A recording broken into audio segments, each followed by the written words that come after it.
रात्रंदिवस एक करून डोळे फोडून कोडिंग शिकत असेल ना भावा, तर आधी लॅपटॉप बाजूला ठेव. कारण 2026च्या आय टी मार्केटमध्ये असा काही AI बॉम्ब फुटलाय ना की कोडिंगची व्याख्याच बदलून गेली आहे.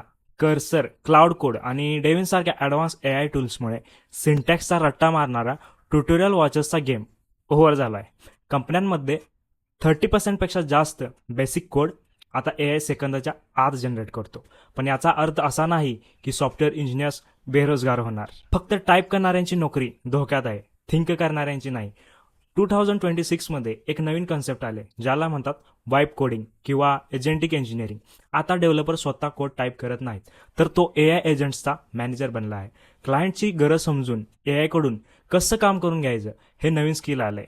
त्यामुळे जर मार्केटमध्ये टिकायचं असेल तर रट्टा मारणं सोडा आणि system architecture, system design, AI integration आणि सायबर सिक्युरिटी शिकायला सुरुवात करा.